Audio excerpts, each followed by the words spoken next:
이스라엘 자손들이 온전히 바친 물건으로 말미암아 범죄하였으니 이는 유다 지파 세라의 증손 삽디의 손자 갈미의 아들 아간이 온전히 바친 물건을 가졌음이라.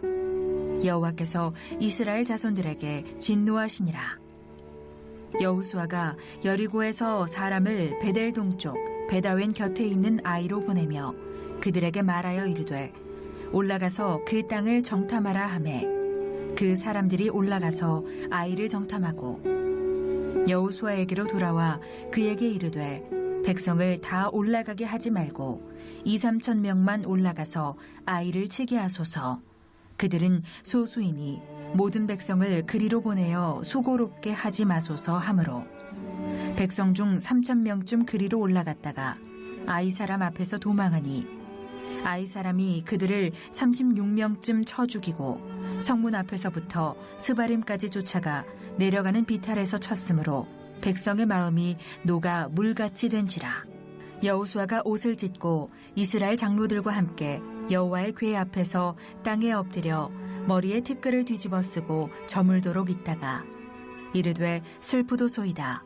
주 여호와여 어찌하여 이 백성을 인도하여 요단을 건너게 하시고 우리를 아모리 사람의 손에 넘겨 멸망시키려 하셨나이까. 우리가 요단 저쪽을 만족하게 여겨 거주하였다면 좋을 뻔하였나이다. 주여 이스라엘이 그의 원수들 앞에서 돌아섰으니 내가 무슨 말을 하오리이까. 가나안 사람과 이 땅의 모든 사람들이 듣고 우리를 둘러싸고 우리 이름을 세상에서 끊으리니 주의 크신 이름을 위하여 어떻게 하시려 하나이까 하니 여호와께서 여호수아에게 이르시되 일어나라. 어찌하여 이렇게 엎드렸느냐. 이스라엘이 범죄하여 내가 그들에게 명령한 나의 언약을 어겼으며 또한 그들이 온전히 바친 물건을 가져가고 도둑질하며 속이고 그것을 그들의 물건들 가운데에 두었느니라. 그러므로 이스라엘 자손들이 그들의 원수 앞에 능히 맞서지 못하고 그 앞에서 돌아섰나니 이는 그들도 온전히 바친 것이 됨이라. 그 온전히 바친 물건을 너희 중에서 멸하지 아니하면 내가 다시는 너희와 함께 있지 아니하리라. 너는 일어나서 백성을 거룩하게 하여 이르기를 너희는 내일을 위하여 스스로 거룩하게 하라. 이스라엘의 하나님 여호와의 말씀에 이스라엘아 너희 가운데에 온전히 바친 물건이 있나니 너희가 그 온전히 바친 물건을 너희 가운데에서 제하기까지는 내 원수들 앞에 능히 맞서지 못하리라. 너희는 아침에 너희의 지파대로 가까이 나아오라. 여호와께 뽑히는 그 지파는 그 족속대로 가까이 나아올 것이요 여호와께 뽑히는 족속은 그 가족대로 가까이 나아올 것이요 여호와께 뽑히는 그 가족은 그 남자들이 가까이 나아올 것이며 온전히 바친 물건을 가진 자로 뽑힌 자를 불사르되 그와 그의 모든 소유를 그리하라. 이는 여호와의 언약을 어기고 이스라엘 가운데에서 망령된 일을 행하였음이라 하셨다 하라. 우리 옆에 분 한번 인사하실 때 잘 오셨습니다. 우리 한번 인사하시기 바랍니다. 자, 오늘 본문에 보시면 가나안 땅 전투에서 이스라엘 백성들이 첫 번째로 실패하는 장면이 내용이 오늘 본문에 기록되어 있습니다. 지난 시간 여리고 성에서 전투에서 크게 승리했던 이스라엘 백성들은 아이성이라고 하는 작은 성 전투에서 패배를 맞이하게 됩니다. 아이성은 여리고 성에서부터 한 20km, 직선으로 20km 정도 떨어진 그런 아주 작은 성이었습니다. 아이성은 여리고성과 마찬가지로 이제 여호수아는 아이성 전쟁을 하기 전에 정탐꾼을 먼저 이 아이성에게 보내게 되는데 아이성을 정탐하고 돌아온 정탐꾼이 이렇게 보고를 합니다. 3절 말씀 보시면요. 여호수아에게로 돌아와 그에게 이르되 백성을 다 올라가게 하지 말고 2-3천 명만 올라가서 아이를 치게 하소서. 그들은 소수이니 모든 백성을 그리로 보내어 수고롭게 하지 마소서 하므로 정탐꾼이 아이성을 정탐하고 난 뒤 여호수아에게 이렇게 보고를 했습니다. 아니 가보았더니 별것 아닙니다. 아니 군수도 적고 그리고 성벽도 뭐 그렇게 뭐 견고하지도 않고 우리가 다 갈 필요도 없이 한 3,000명, 많아야 3,000명 정도만 가도 충분히 이기고 남을 정도, 우리 힘으로도 얼마든지 이길 수 있는 그러한 아주 약한 곳이, 숫자가 적은 곳이 아이성입니다 라고 보고를 한 겁니다. 여호수아는요, 이 정탐꾼의 말을 듣고 3,000명의 군사를 보내게 됩니다. 자, 그런데 어떻게 되었느냐? 오늘 4절 5절에 보시면 이렇게 기록합니다.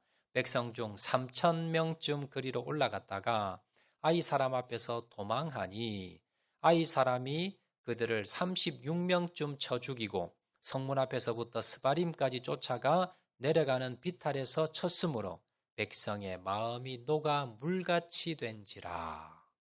자, 생각과 예상과는 다르게 이스라엘 백성들이 참패하게 됩니다. 36명이 그 자리에서 죽었고요. 그리고 다른 군인들은 다 도망 나와 버렸습니다. 자, 근데 더 큰 문제는 뭐냐면 이 소식을 듣고 이스라엘 백성들이 사기가 다 떨어진 겁니다. 뭐라 기록했냐면 백성의 마음이 녹아 물같이 됐다. 여리고성 이기고 난 뒤에 정말 뭡니까? 강하고 굳센 마음이 다 녹아져 내려서 물처럼 뭡니까? 다 녹아져 내렸다는 거예요. 더 이상 이제 전투를 할 만한 전의를 다 상실해 버렸다라는 겁니다.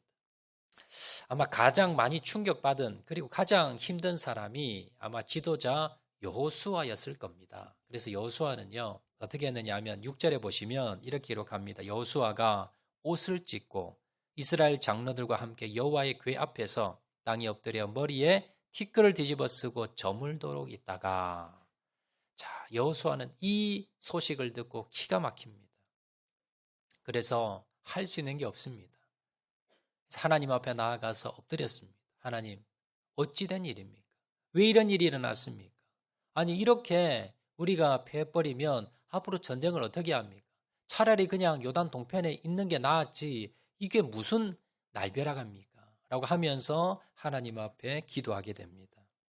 그런데 하나님께서 여호수아에게 너희들이 왜 이 전쟁에서 질 수밖에 없었는가? 그 이유를 말씀하시는데 11절 말씀입니다. 11절 말씀 보시면 이스라엘이 범죄하여 내가 그들에게 명령한 나의 언약을 어겼으며 또한 그들이 온전히 바친 물건을 가져가고 도둑질을 하며 속이고 그것을 그들의 물건 가운데 두었느니라. 하나님의 물건을 도적질했다는 겁니다. 숨겨서 이스라엘 진영 가운데 숨겨놨다는 겁니다. 그래서 하나님께서 아이성 전투에서 지게 만들어 버렸다라는 겁니다. 그리고 하나님은요, 하나님의 물건을 도적질한 사람을 찾아내라, 제비뽑기를 통해서, 그리고 그 자를 불사르라 라고 명령을 내립니다. 여호수아는요, 다음날 아침 일찍 일어나서 지파대로 제비뽑기를 합니다. 그래서 뽑고 뽑아서 마지막 나중에 남은 사람이 누구냐 하면 아간이라는 사람입니다. 여호수아는 물어본 아간에게 너 왜 훔쳤니? 너 왜 그런 죄를 저질렀니? 라고 물어보았더니 21절 말씀 보시면 아간이 순순히 자백을 합니다.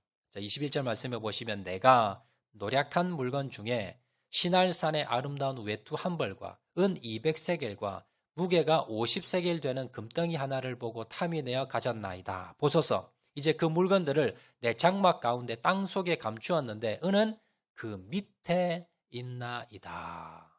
아간이 자백을 합니다. 여리고성에 들어갔을 때에 외투 하나가 너무 마음에 들었다는 겁니다. 그래서 이걸 훔쳤고 또 보니까 은도 있고 금덩어리가 있다는 겁니다.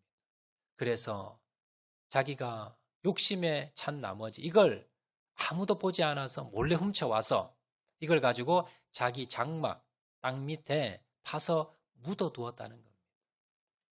여호수아는요, 그 훔친 물건을 증거를 가지고 난 뒤에, 보고 난 뒤에 아간과 하나님의 말씀 명령대로 아간과 아간의 부인, 자녀들, 가축들까지 그 소유를 모두 다 데리고 아골골짜기가 들어갑니다. 그리고 돌을 집어던져서 다 죽여버리고요, 불살라버립니다. 그리고 거기에다가 돌을 쌌습니다. 자, 그러자 하나님의 진노가 그치게 되었다. 이게 여호수아서 7장에 내와 있는 말씀입니다. 자, 우리 본문이 우리에게 주시는 교훈이 무엇인가? 우리가 무엇을 이 말씀을 통해서 깨달아야 되는가? 크게 두 가지 제가 말씀을 먼저 드리도록 하겠습니다. 이 본문이 우리에게 주시는 교훈은요. 첫 번째는 위기에 빠지면 먼저 하나님께 엎드려야 됩니다라는 것을 우리에게 교훈을 합니다. 여호수아는요. 아이성 전투에서 쉽게 이길 줄 알았습니다. 우리가 다 가질 필요도 없이 한 3,000명만 보내면 충분히 이길 수 있습니다라는 그 정탐꾼의 말에 3,000명을 보냈는데 대패를 하지요. 30명의 아까운 군사가 죽고 그리고 이스라엘 백성들은 마음이 다 녹아져서 물처럼 전의를 다 상실해버렸습니다. 이 상황에서 여호수아는요. 여러 가지 이 지금 위기를 해결할 수 있는 방법이 있을 겁니다. 인간적으로 생각하면 야 정탐꾼 일로 와. 너가 잘못 정탐을 해서 이래 된 거야. 뒤집어 씌울 수도 있습니다. 그리고 갔던 군사들 3,000명의 군사 중에 장수가 있겠지요. 장수 네가 작전을 잘못한 거야 라고 하면서 책임 추궁할 수도 있습니다. 아니면 대표자를 모아서 이거 어떻게 처리해야 되나 대책회의를 할 수도 있습니다. 여러 가지 방법이 있었는데 여호수아는 뭘 합니까? 사람을 모으지 않습니다. 누구에게 그 잘못을 뒤집어 씌우지도 않습니다. 어떻게 합니까? 하나님 앞에 나아가서 무릎 꿇고 하루 종일 기도했다는 겁니다. 하나님, 어찌 이런 문제가 일어났습니까? 내가 어떻게 해야 됩니까? 이거 어떻게 해결해야 되고 왜 이런 문제가 일어났습니까? 라고 하면서 때로는 원망도 불평도 했지만 그러나 근본적으로 하나님께 나가서 이 문제를 해결하려고 했더라라는 겁니다. 우리도 마찬가지입니다. 여러분 우리 인생 가운데 또 가정 가운데 우리 공동체 가운데 어떤 큰 위기가 올 때가 있습니다. 그러면 사람들은 보통 어떻게 합니까? 어려움이 생기면요. 누구 탓을 합니다. 마녀 사냥하지요. 누구 때문이야? 이 문제는 이 사람 때문이야. 이 사람이 잘못해서 그래. 라고 하면서 사람 탓을 합니다. 아니면 이 문제를 어떻게 해결할까? 사람들을 찾아다니고 해결할 만한 사람들을 찾아다니고 부탁하고 대책회의를 엽니다. 물론 회의도 하고 준비도 해야 되지만 그러나 우리가 가장 먼저 해야 될 것은 무엇입니까? 하나님께 나아가서 엎드리는 겁니다. 하나님께 기도하는 겁니다. 하나님, 이 위기가 왜 왔습니까? 어떻게 이 문제를 해결할 수가 있습니까? 그래서 그 문제의 근본적인 그 원인을 알아야 되는 거예요. 이게 영적인 문제가 있습니다. 내면적인 문제가 있습니다.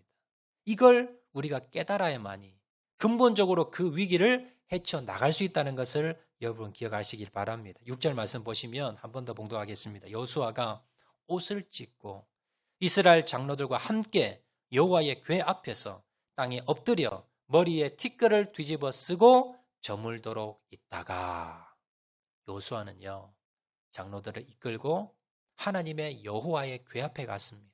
땅에 엎드렸습니다. 머리에 티끌을 뒤집어 썼다는 겁니다. 그리고 해가 저물도록 하루 종일 하나님께 엎드려 기도했다는 것을 여러분 기억하시길 바랍니다. 여러분 가운데 위기가 왔습니까? 어려움이 왔습니까? 여러분 사람 찾아다니지 마시고 하나님 앞에 엎드려 기도하시는 저와 여러분 되시기를 주의 이름으로 축원을 드립니다.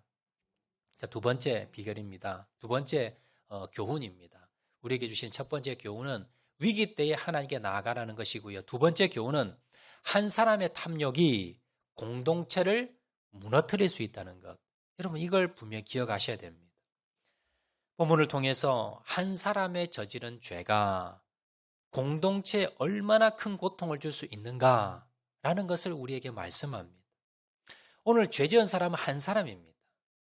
200만 명, 300만 명이 넘는 여러분 그 많은 이스라엘 백성들 중에서 딱 한 사람이 죄를 지었습니다. 불순종했습니다. 그런데 그 죄가 어디까지 영향을 미칩니까? 이스라엘 전체를 위기로 빠뜨렸다는 겁니다. 많은 사람이 죽고 전쟁에서 패하고 공동체가 위기 가운데 빠졌다는 겁니다. 여러분 교회 안에서 나 하나쯤이야. 나 하나 불순종하고 나 하나 죄 짓고 나 하나 빠지고 뭐 다른 사람에게 피해 준 것도 없는데 나 하나쯤이야 죄 지는다고 뭐 큰일이 날까? 큰일이 날 수도 있습니다. 하나님께서 이 아간의 한 사람의 죄를 보고도 큰 공동체 위기에 빠졌던 것처럼 나 하나쯤이야 빠진다고, 나 하나쯤이야 그냥 뭐 이탈 행동한다고, 나 하나쯤이야 어떻게 될까? 여러분, 이런 생각하지 마시고 나 한 명 때문에 모든 공동체, 우리 가정이 위기에 빠질 수도 있다는 것, 여러분 이걸 꼭 기억하시기를 바랍니다. 자, 그러면서 제가 말씀 묵상하면서 저도 마찬가지고 여러분들도 이 내용을 보면서 조금 그래도 하나님이 너무 과하게 벌을 내리신 게 아닌가라는 여러분 생각 아마 들 겁니다. 아간이 죄는 저질렀습니다. 그렇지만 아간이 물건 훔친 것 때문에 사람을 죽인 것도 아니고 뭐 공동체 전체에 엄청나게 피해를 준 것도 아닌데 물건 하나 훔쳤 그 이후로 자신은 물론이고요, 아내, 자녀들, 가축까지 그 일가족이 모두 다 몰살을 당했습니다. 죄는 지었지만 그래도 사랑의 하나님인데 회개할 기회도 주시고 좀 다시 돌이킬 기회도 주시지 왜 하나님께서 이렇게 엄하게 철저하게 너무 크게 벌을 주시는 게 아닌가, 과한 게 아닌가, 아마 여러분 아마 생각 다 드실 겁니다. 하나님이요, 아간의 죄를 이렇게 크게 벌하신 것은 이유가 있습니다. 그 이유를 한번 살펴보겠는데요. 11절 말씀해 보시면 이렇게 말씀합니다. 이스라엘이 범죄하여 내가 그들에게 명령한 나의 언약을 어겼으며 또한 그들이 온전히 바친 물건을 가져가고 도둑질하며 속이고 그것을 그들의 물건들 가운데에 두었느니라. 자, 분명히 1절에 보면 아간이 범죄를 저질렀다고 나옵니다. 그런데 11절에 보시면 하나님이 아간이 죄를 저질러서 이렇게 어려움을 당했다라고 말씀하지 않고요. 뭐라고 말씀합니까? 이스라엘이 범죄하여. 아간 혼자 범죄한 게 아니라 이스라엘 전체가 범죄했다는 겁니다. 이스라엘 모든 백성이 다 범죄했기 때문에 내가 그들에게 명령한 나의 언약을 어겼고 또한 그들이 온전히 바친 물건을 가져갔고 도둑질했으며 속인 것 때문에 하나님이 이 벌을 줬다라는 겁니다. 왜 한 사람의 범죄를 모든 범죄로 다 하나님께서 취급을 할까? 그건요, 죄의 죄가 가만히 있는 것이 아니라 죄가 퍼져나가기 때문에. 죄는요, 한 사람의 죄를 그냥 내버려 두면 공동체 전체가 죄에 물들어 버립니다. 이건 시간 문제입니다. 하나님은요, 한 사람의 범죄로 취급하는 것이 아니라 이 한 사람의 범죄가 독버섯처럼 퍼져나가는데, 전염병처럼 퍼져나가는데 온 공동체가 뭡니까? 얼마 지나지 않아서 모두 다 죄에 물들어 버릴 것이기 때문에 하나님은요, 한 사람의 범죄로 보지 않고 모든 이스라엘의 백성의 범죄로 보았다라는 겁니다. 그럴 수밖에 없는 게, 여러분, 지금 이스라엘 백성들이 여리고성에 들어갔는데요, 이스라엘 백성들은 지금 2세대들입니다. 이들은 한 번도 문명 세계를 접해본 적이 없는 사람들이에요. 어디서 태어났습니까? 광야에서 태어난 사람들입니다. 광야에서 40년을 방황하면서 거기서 태어났습니다. 여러분, 광야에서 제대로 된 옷이 있었겠습니까? 제대로 된 가재도구가 있었겠습니까? 물건이 있었겠습니까? 한 번도 본 적이 없습니다. 그러다가 태어나서 처음으로 여리고성에 들어갔는데 뭐가 있습니까? 생전 보지도 못한 옷이 있는 거예요. 너무 예쁜 거예요. 너무 탐나는 겁니다. 금덩어리가 있고요, 은덩어리가 있고, 가재도구가 있고, 물건들이 있는데, 가구들이 있는데, 집들이 있는데 눈이 돌아가는 겁니다. 그러면서 이스라엘 백성들 중에 야, 저거 갖고 싶어. 야, 저거 정말 좋네. 야, 저런 물건도 있구나. 욕심을 가지지 않았던 사람이 없을 겁니다. 아마 대부분 탐심의 욕심. 야, 저거 너무 좋다. 근데 이걸 가지지를 못해요. 왜요? 하나님께서 뭐라 그러셨습니까? 이건 너희들이 이긴 것이 아니야. 내가 이긴 전쟁이야. 그래서 여리고성에 있는 물건 중에 단 하나라도 너희들이 가지면 안 돼. 이 모든 것은 다 하나님의 것이야. 하나님께 드려야 돼. 이 명령을 들었기 때문에 차마 뭐예요? 행동으로 옮긴 사람은 없었습니다. 마음에 다 욕심은 가졌어요. 그런데 갖고 싶은 마음은 있었는데 차마 뭡니까? 겁이 나서 훔치지는 못했는데 그 중에 단 한 사람, 아간이 뭐예요? 훔친 겁니다. 아무도 보지 않았어요. 하나님도 모르겠지. 그러면서 자신의 집에 땅을 파고 거기다가 외투한 벌과 그리고 금덩이, 은덩이를 숨겨놓은 겁니다. 하나님 보셨을 때는요, 사람이 봤을 때는 지금 범죄한 사람이 누굽니까? 한 사람입니다. 그런데 하나님이 그 심령을 보았을 때 범죄한 사람 누굽니까? 여리고성에 들어갔던 모든 사람들입니다. 모든 사람들이 다 마음 가운데 탐심의 그 마음을 가지고 마음으로 죄를 지은 거예요. 그런데 지금 대표적으로 아간 한 사람만 처단한 겁니다. 극단적인 방법으로. 만약에 아간을 처단하지 않았으면 그 마음의 모든 죄를 지은 이스라엘 백성들이 어떻게 합니까? 이제 행동으로 옮겨버리는 겁니다. 그렇게 되면 모든 이스라엘 백성들은 몰살입니다. 이걸 방지하기 위해서 하나님께서 공동체를 위해서, 이스라엘은 한 공동체요, 모든 사람이 마음에 그 죄를 지었고 앞으로 뭡니까? 독버섯처럼 퍼져나갈 것이기 때문에, 시간 문제이기 때문에 하나님께서 모든 이스라엘 백성들의 경고를 하기 위해서, 그래서 아간을 이렇게 철저하게 처단을 했다는 걸 여러분 기억하셔야 됩니다. 하나님이 무지막지한 분이 아니라 다른 다수의 이스라엘 백성들을 사랑하셨기 때문에 그들을 보호하시기 위해서 하나님께서 극단적인 조치로 시범 케이스로 이 아간을 처단하신 겁니다. 똑같은 내용이 신약에도 나오지요. 아나니아와 삽비라 사건입니다. 초대교회가 막 붕이 됩니다. 사람들이 자신의 모든 재산을 팔아서 헌금을 드렸고요. 이런 자들이 칭송을 받았습니다. 자, 그러자 아나니아와 삽비라가 욕심이 난 겁니다. 자신도 모든 재산을 팔았다고 거짓말하고 절반을 숨기고는 그리고 베드로 앞에 내놓은 거예요. 성령님께서 그것을 아시고 그 자리에서 즉사시켜버립니다. 거짓말 한 번 했다고, 그래도 절반의 재산을 드렸는데 거짓말 한 번 했다고 이게 죽이는 게 너무 좀 과하지 않습니까? 왜냐하면요, 초대교회 당시 성도들 가운데 욕심이 생겼습니다. 나도 인정받고 싶은 욕심. 어떤 사람들이 자신의 재산을 다 팔아서 드리면서 교회에서 칭송을 받는 겁니다. 박수 받는 겁니다. 존경받는 거예요. 그런데 너도 나도 그 존경받고 싶은 마음은 있는데 물질에 대한 욕심 때문에 하지 못하고 있는 거예요. 그랬을 때 아나니아 삽비라가 뭡니까? 이걸 해버린 겁니다. 거짓말을 통해서 물질의 욕심을 제거하지 못하고 하나님을 속이고 거짓말을 한 겁니다. 만약에 이것을 내버려 두었다면 이 모든 예루살렘 교회, 초대교회 공동체 가운데 죄가 독버섯처럼 퍼져나갈 겁니다. 그러면 이제 최초의 모델과 같은 교회, 예루살렘 교회는 없어질 겁니다. 하나님께서 다수의 많은 초대교회 그 성도들의 거룩함을 유지하고 이 땅의 교회의 모델이 되는 교회를 세우기 위해서, 많은 성도들을 하나님께서 보호하시기 위해서 아나니아와 삽비라를 모델로 하나님께서 처단하신 겁니다. 오늘날 여러분 교회에서 거짓말했다고, 아니면 교회 헌금을 훔쳤다고 교회에서 그 가족까지 데리고 와서 다 죽이지는 않습니다. 그렇지만 하나님께서 다수의 이스라엘 백성들과 초대교회인들, 우리에게도 경고하시는 겁니다. 이 사건을 통해서 너희들은 명심해라.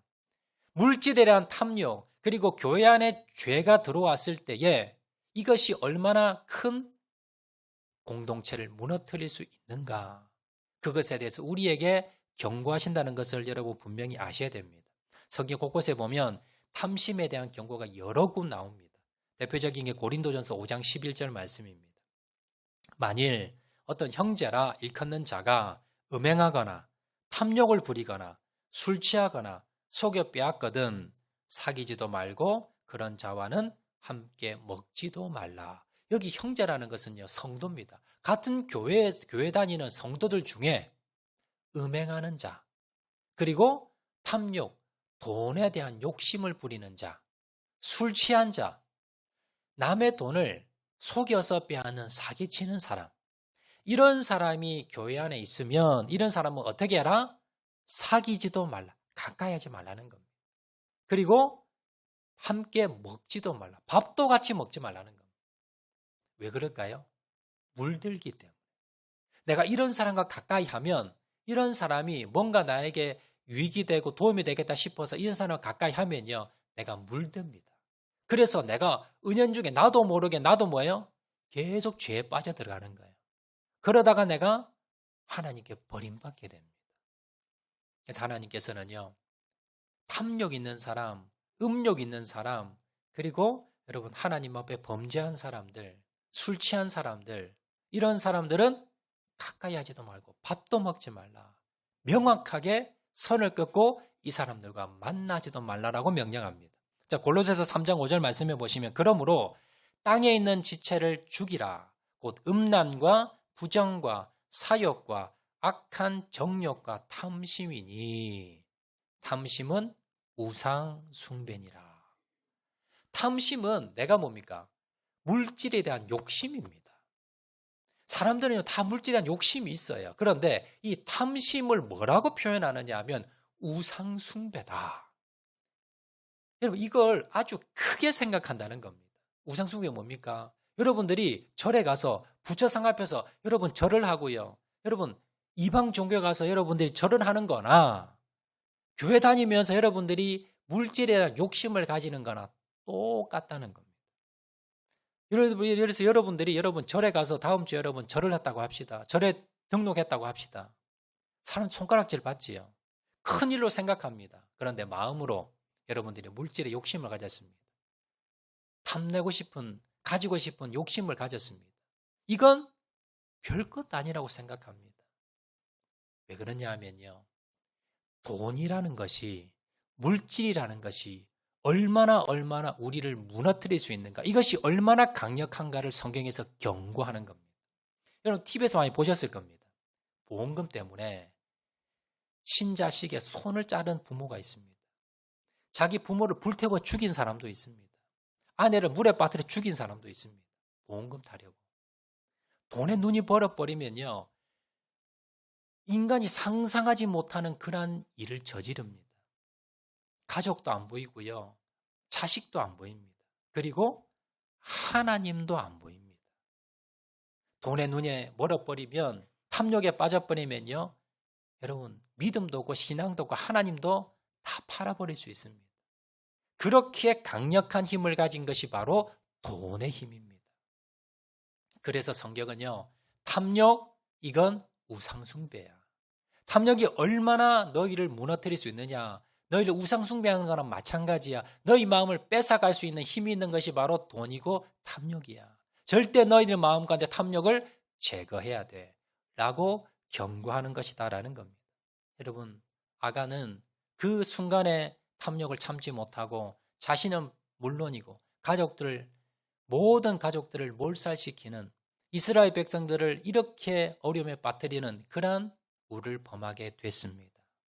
여러분 마음 가운데 탐욕이 있다면 여러분 그냥 넘어가지 마시고 대수롭지 않게 생각하지 마시고 꼭 이 탐욕의 죄를 제거하시고 정리하시는 저와 여러분 되시기를 주의 이름으로 축원을 드립니다. 자, 마지막으로요. 자, 그러면 내 마음에 드는 이 탐욕의 죄를 어떻게 하면 제거할 수가 있는가? 그 비결을 마지막으로 3가지로 살펴보도록 하겠습니다. 자, 첫 번째는요. 어떻게 하면 우리가 이 탐욕의 죄에서 벗어날 수가 있는가? 첫 번째 비결은 내 안에 작은 탐심의 죄를 제거해야 됩니다. 마태복음 5장 28절 말씀 보시면 이렇게 기록합니다. 나는 너희에게 이르노니 음욕을 품고 여자를 보는 자마다 마음에 이미 간음하였느니라. 예수님이 보는 죄와 우리가 보는 죄는 좀 다릅니다. 세상 사람들은요. 내가 어떤 행동을 했을 때의 죄라고 합니다. 그런데 하나님은요. 내 마음의 생각만 가져도 그건 뭡니까? 죄라는 거예요. 여자를 보면서 음흉한 마음만 가져도 그게 죄라는 겁니다. 다른 말로 해서요. 내가 다른 사람이 좋은 옷을 입고 왔어요. 야, 저 옷 내 한 벌만 있으면 좋겠는데. 다른 사람이 좋은 차를 타고 왔어요. 야, 내가 저 차를 좀 탔으면 좋겠는데. 어떤 사람이 아파트를 샀는데 몇 배가 올랐대요. 나는 그 전에 아무 내가 불편함이 없었는데 그 소리를 듣더니 집에 오니까 배가 아픈 거예요. 속상한 거예요. 잠이 안 오는 거예요. 내가 그 아파트 샀었으면 내가 돈을 많이 벌었을 건데. 여러분, 이런 생각이 뭐예요? 이런 마음이 죄라는 겁니다. 여러분 마음 가운데 여러분이 가지지 말아야 되는 물질의 돈에 대해서 여러분 이 욕심이 생긴다면 그걸 어떻게 해요?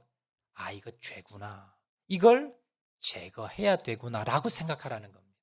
오늘날에 하나님께서요, 아나니아와 삽비라처럼 여러분 아간처럼 여러분 뭐 물건 훔쳤다고 아니면 거짓말했다고 여러분 하나님 당장 죽이지 않습니다. 그렇지만 오늘날 뭘 해야 됩니까? 성령님께서 나에게 깨우쳐 주실 때, 찔림을 주실 때, 내가 탐욕의 생각 아주 작은 별것 아닌 들키지도 않았고 아무도 모르는 그런 여러분 작은 탐심의 생각이 들 때 이걸 뭡니까? 처리해라는 겁니다. 이게 쌓이고 그대로 두어버리면 나중에 뭐예요? 아간처럼 되는 겁니다. 여러분 사람이 처음부터 도덕질하는 거 아니에요. 처음에는 물질에 욕심이 생깁니다. 생각을 하는데 이걸 뭡니까? 점점점 키우는 겁니다. 탐욕이 죄가 장성해서 사망을 낳듯이 우리가 욕심에 대해서 이걸 제거하지 않으면 이게 커지면요. 나중에 내 의지를 지배해버립니다. 내 생각을 지배해버립니다. 그리고 나중에 아간처럼 죄를 짓는 거예요. 여러분, 죄 짓는 사람들 나중에 보면요. 이렇게 이야기합니다. 그때 내가 무슨 정신으로 그걸 했는지 모르겠습니다. 그런데요. 그 사람이 왜 그렇게 했을까요? 처음에 잘못된 죄의 생각을 제거하지 않았습니다. 생각하고 키우다가 결국 이게 뭐예요? 자기의 의지와 지성을 지배해버린 거예요. 그래서 그가 돌이키지 못할 죄를 저지른 겁니다. 우리도 마찬가지입니다. 내 안에 매일매일마다 여러분 드는 작은 음욕의 생각 아니면 여러분 욕심의 생각, 탐욕의 생각 여러분 이런 죄와 생각이 들 때마다 주님 앞에 나가서 예수님의 십자가 앞에 나가서 예수님 용서해 주세요. 내 마음과도 이런 욕심이 생겼습니다. 미워하는 마음이 생겼습니다. 이런 탐욕이 생겼습니다. 예수님 이거 제거해 주시고 주님 앞에 회개합니다. 주님 용서해 주시고 하나님 회개하오니 주님께서 거룩한 마음으로 만들어 주세요. 이렇게 날마다 여러분 회개기도 하면요. 그 죄된 마음, 욕심, 탐욕이 제거됩니다. 키우지 마셔야 됩니다. 이렇게 처리하셔야만이 우리가 아간과 같은 죄악에 빠지지 않는다는 것 여러분 기억하시기 바랍니다. 자, 두 번째입니다. 두 번째 우리가 탐욕에 빠지지 않는 두 번째 비결은요. 가진 것에 만족하는 삶을 사는 겁니다. 디모데전서 6장 8절 9절 말씀 보시면 이렇게 말씀합니다. 우리가 먹을 것과 입을 것이 있은즉 족한 줄로 알 것이니라. 부하려 하는 자들은 시험과 올무와 여러 가지 어리석고 해로운 욕심에 떨어지나니 곧 사람으로 파멸과 멸망에 빠지게 하는 것이라. 여러분 오늘 내가 먹을 음식이 있고요. 입을 옷이 있고 내가 일할 수 있는 일터가 있고 내가 잠잘 수 있는 여러분 집이 있다면 그걸로 만족하시라는 겁니다. 그런데 내가 뭐예요? 좀 더 비싼 옷, 좀 더 좋은 옷, 좀 더 좋은 가방, 좀 더 좋은 집, 좀 더 많은 돈. 이렇게 우리가 욕심을 부리다 보면 결국 뭐예요? 결국 이것이 우리를 망하게 한다는 겁니다. 우리 욕심을 제거하는 방법은요. 내가 지금 가지고 있는 것, 이것에 대해서 내가 만족하는 겁니다. 그리고 하나님께 감사하는 겁니다. 하나님, 오늘도 이 옷, 입을 수 있는 옷이 있어서 감사합니다. 오늘도 내가 굶지 않고 먹을 수 있게 하심을 감사합니다.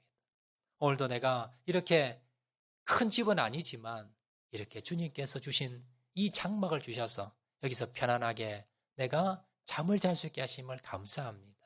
큰 좋은 차는 아니지만 그러나 하나님 이렇게 자동차를 탈 수 있게 하셔서 감사합니다. 이렇게 주님 앞에 나와 예배드리게 하심을 감사합니다. 항상 여러분이 주님 앞에 감사할 때 여러분 내가 가진 것에 만족할 때 자족하는 삶을 살 때 탐욕에서 벗어날 수 있다는 것을 기억하시기 바랍니다. 마지막 세 번째입니다. 우리가 어떻게 하면 탐욕에서 벗어날 수 있는가? 세 번째 비결은요, 하나님의 것을 정직하게 드릴 때, 그때에 우리가 탐욕에서 벗어날 수 있습니다. 말라기 3장 8절에 보시면 이렇게 말씀합니다. 사람이 어찌 하나님의 것을 도둑질하겠느냐? 그러나 너희는 나의 것을 도둑질하고도 말하기를 우리가 어떻게 주의 것을 도둑질하였나이까 하는도다. 이는 곧 11조와 봉헌물이라. 하나님 이스라엘 백성들에게 야 이 도둑놈들아 하신 겁니다. 그러니까 이스라엘 백성들이 아니 하나님 우리가 뭘 도둑질했습니까? 그랬더니 하나님 뭐라 그러십니까? 11조와 봉헌물 이걸 너희들이 제대로 하나님께 드리지 않았다는 겁니다. 너희는 도둑놈들이다 라고 하나님이 야단을 치신 겁니다. 11조 제가 말씀을 잠깐 드리겠는데 11조에 대해서 오해하시는 분들이 계십니다. 어떤 오해가 있냐면 부가가치세 우리 여러분 내듯이요. 10분의 1을 여러분 세금 내고 여러분들이 나머지 돈을 쓰는 것처럼 하나님께 10분의 1은 하나님의 것 그리고 10분의 9는 내 것 이렇게 여러분 생각하는 분들이 계세요. 여러분 우리가 이 11조는요. 하나님이 돈이 없어서 하나님이 그 11조 내라고가 아닙니다. 우리가 하늘나라로 송금해 드리는 것도 아닙니다. 하나님이 왜 11조를 하나님이 직접 가져가시지도 않는 그 11조를 왜 내라고 하는가를 여러분 아셔야 돼요. 우리가요. 앞에서 말씀드렸듯이 돈의 힘이 대단합니다. 우리가 한번 결단했다고 해서요. 돈의 욕심에 물질 욕심에 벗어날 수 없습니다. 계속해서 돈만 보면 우리가 욕심이 생깁니다.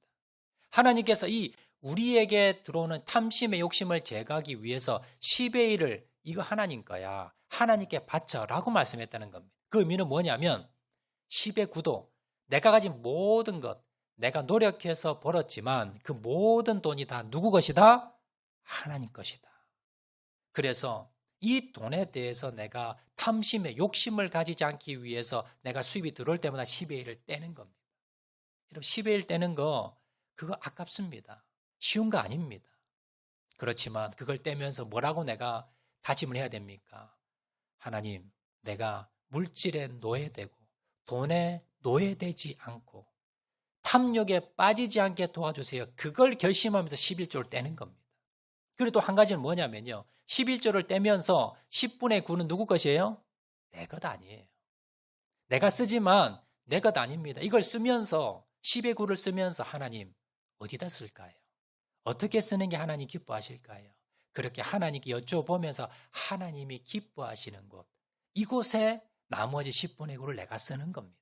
이렇게 쓰면요. 이렇게 11조를 드리고 이런 마음으로 여러분이 물질 관리를 하면 절대 물질 때문에 시험 들지 않습니다. 물질 때문에 탐욕에 빠지지 않습니다. 그래서 하나님께서 물질의 돈의 힘이 얼마나 강한지를 아시기 때문에 우리의 수입의 10의 1을 뗄 때마다 하나님 돈에 유혹받지 않게 하기 위해서 그리고 나머지 돈을 정말 하나님이 기뻐하시는 곳에 쓰게 하기 위해서 그래서 하나님께서 10의 1을 바치게 했다는 것을 여러분 기억하시길 바랍니다. 그래서 여러분 하나님 앞에 10의 1은요 구분해서 드려야 됩니다. 그리고 다른 여러분 절기헌금이나 여러분 헌금들 하나님께서 이걸 아까워서가 아니라 하나님이 돈이 없어서가 아니라 바로 우리에게 돈에 노예되지 않은 것, 탐욕에 빠지지 않고 우리가 돈을 하나님이 기뻐하시는 것 쓰게 하기 위해서 하나님께서 이 헌금 제도를 만드셨다는 것을 기억을 하시고 우리가 온전히 하나님의 것을 드릴 수 있는 저와 여러분 되시기를 주의 이름으로 축원을 드립니다. 말씀 뵙도록 하겠습니다. 우리가 세상을 살아가면서 이 돈의 힘이 대단합니다. 탐욕이라는 것이 앞에도 살펴보았듯이 우상 숭배와 똑같은 겁니다. 돈이 우상입니다. 여러분 어떻게 하면 내가 이 돈의 우상에서 이 탐욕에서 벗어날 수 있을까? 아간과 같이 이러한 누를 범하지 않을 수가 있는가? 첫 번째는요. 작은 탐심의 죄, 별것 아닌 탐심의 죄가 내 안에 있다 하더라도 이것을 가지고 예수님의 십자가의 보혈 앞에 나가서 회개하는 겁니다. 예수님 내가 이런 작은 물질의 욕심을 가졌습니다. 회개합니다. 용서해 주세요. 십자가 앞에 나가서 여러분 회개하시기 바랍니다.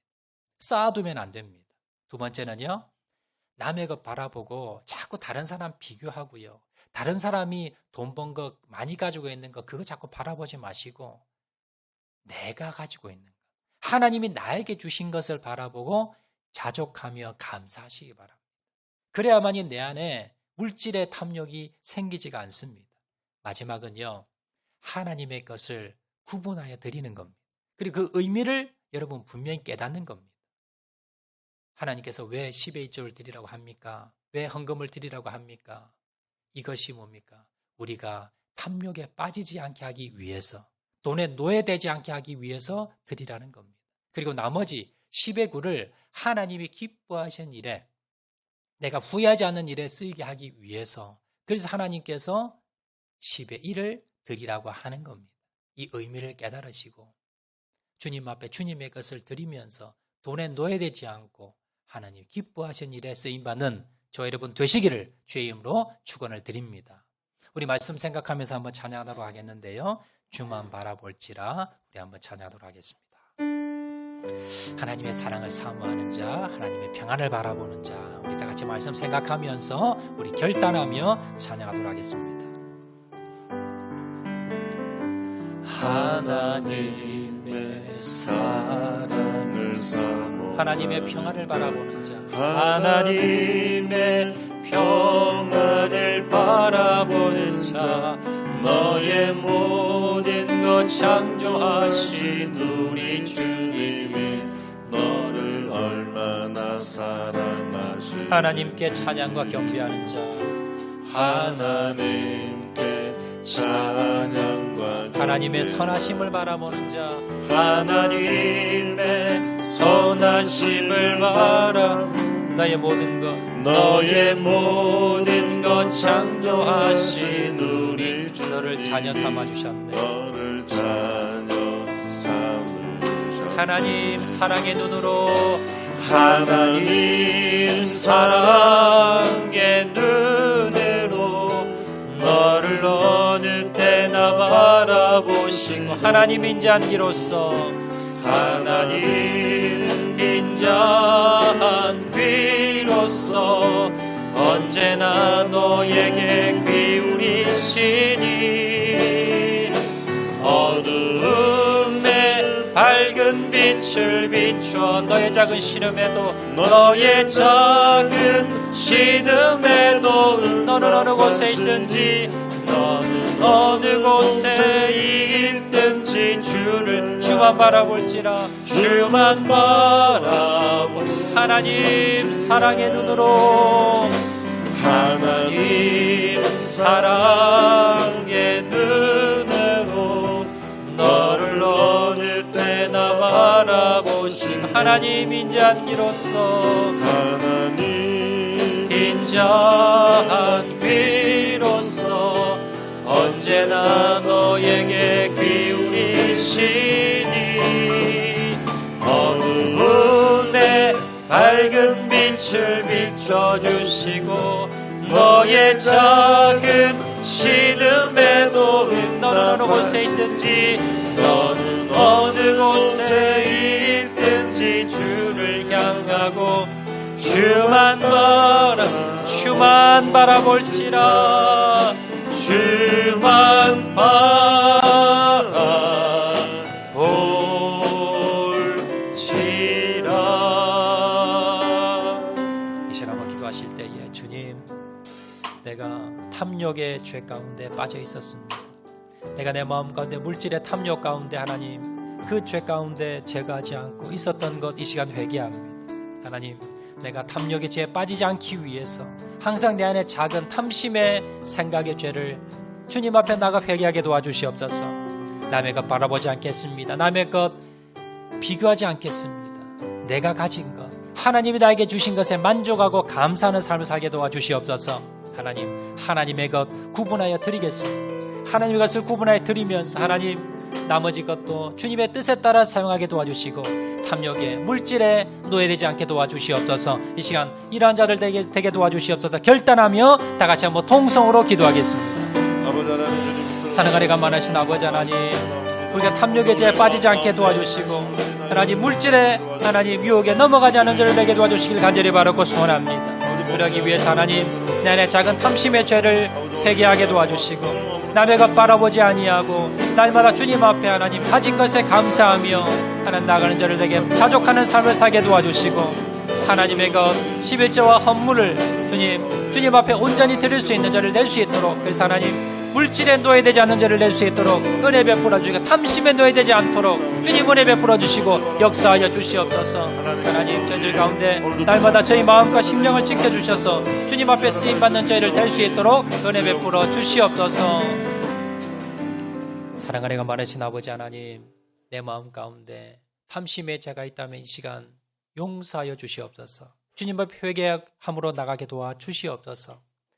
주님 내 안에 작은 죄라 할지라도 날마다 십자가 앞에 나아가서 회개하게 도와주시고 남의 것을 바라보며 부러워하지 말게 도와주시고 비교하지 않게 도와주시고 하나님 내가 가진 것에 만족하며 감사하는 죄를 되게 도와주시옵소서. 하나님의 것을 온전히 드릴 수 있는 죄를 다 드릴 수 있도록 은혜 베풀어 주시옵소서. 모든 말씀 예수님 이름으로 기도합니다. 아멘.